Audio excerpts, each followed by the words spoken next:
Alright, so at the beginning of our game here, we're going to set up the field. And we're going to do that by placing our linkers in accordance to the positions allotted to us on our rulers. It's important to remember that you can move your linkers only here at the start, anywhere you want to put them. So pay attention to where your opponents place their linkers as well. We're then going to place our rulers on the appropriate countdown slot. And we'll mark our will.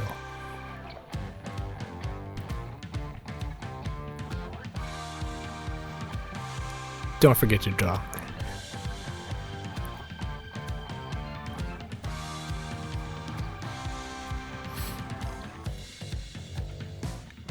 One thing I can recommend is when you're going through, it's a good idea to actually organize your hand a little bit by the speed of some of your cards, so that if you have a response, you can immediately see it in your hand and don't forget. This will come up a little bit later.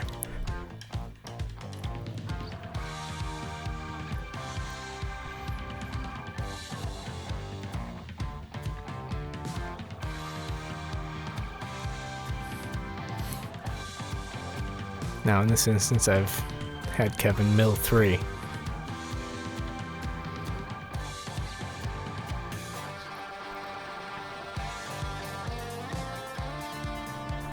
Now I'm going to move farther than normal using a movement card on my beautiful Astema. Some people might not know this, but Astema is one of the creator Eiji's favorite characters. And here, don't mind us, we're just making a couple mistakes.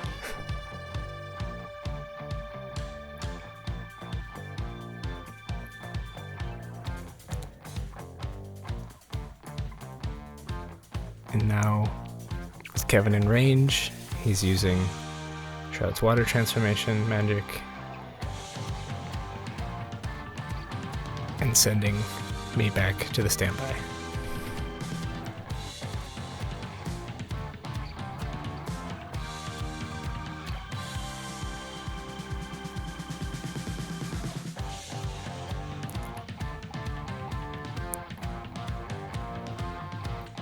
Now, at the beginning of my turn, everything moves down on the countdown in the standby area. Each move. And Kevin remembers to move his stuff as well. Something important to remember is everything moves down, and some abilities let you move faster through the standby area. Now, because of Astema's flying ability, she's actually able to go over Shayla.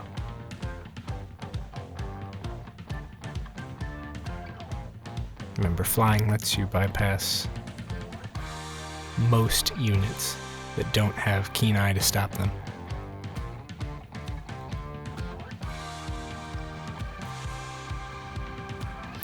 And I destroy Shayla. Oh, I try to. Destroy successful.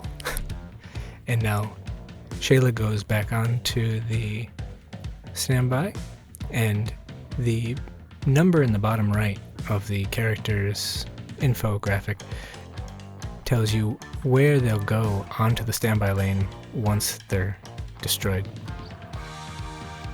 Kaguya's starting to come off.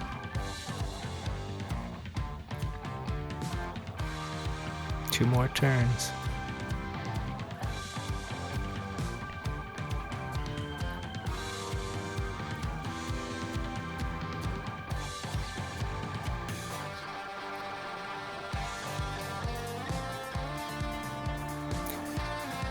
Now, Kevin's using a movement to get into the center of the map, and now he'll be able to earn extra will every turn that he's able to stay on that space.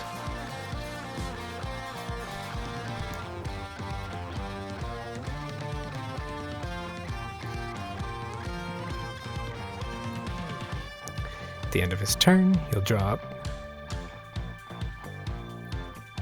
So one thing that's important to remember if you're coming from a trading card game background is that in Alternate Souls you draw at the end of your turn rather than at the beginning of the turn. This is also really important because the amount of cards you use each turn will affect how many you draw. And while normally in a traditional card game you always want to have a huge hand, in Alternate Souls, when you run out of cards, you don't lose the game, but you do get a point against or for your opponent. And in conjunction with a touchdown or your ruler dying, that can be game over.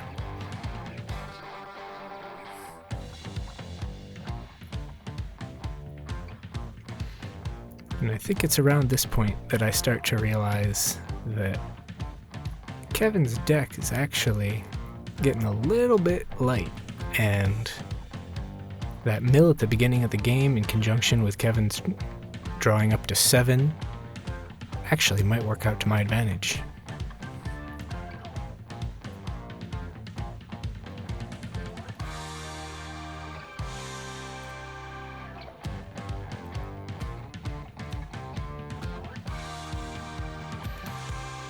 But I am getting in danger of Kevin scoring some touchdowns here.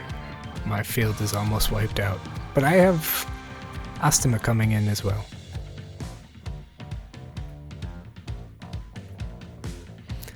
Now this is a push out. So you can push out your own characters by moving into the same slot, and that will push them forward. That was actually a really smart play. Now here's my attempt to block.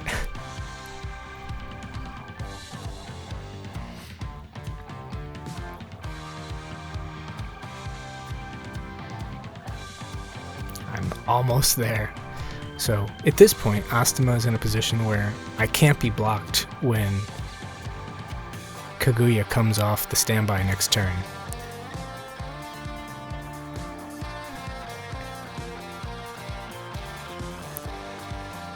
And thankfully I'm able to defeat Charlotte and develop a little bit of a defense here.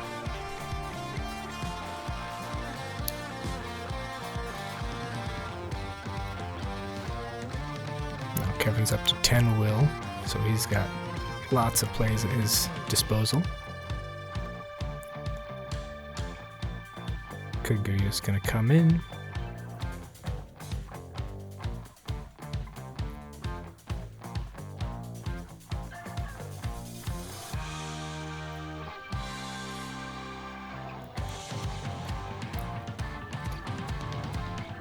Here, Kevin's using a movement card again to reposition himself.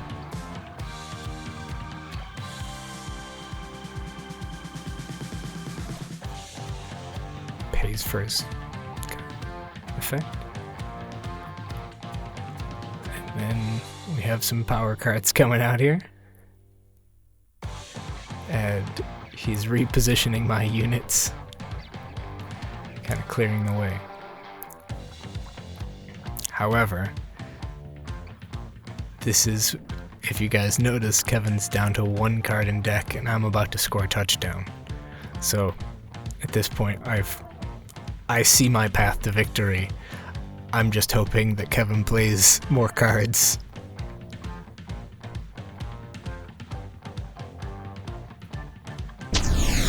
So I spend my will to move forward 1 naturally. I score my touchdown. Then I have to decide where to place Astima. So again, I need something in front of Cheshire Cat.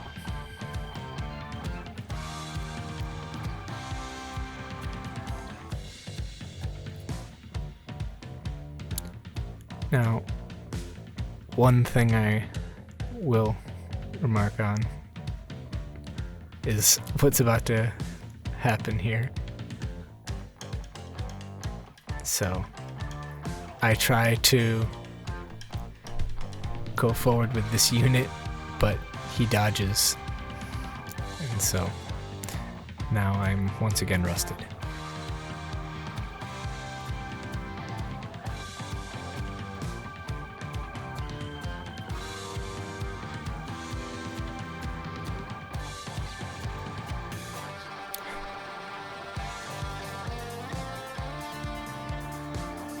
For those that have played with me in tournament before, you know that sometimes I take a little while with my turns. Apologies.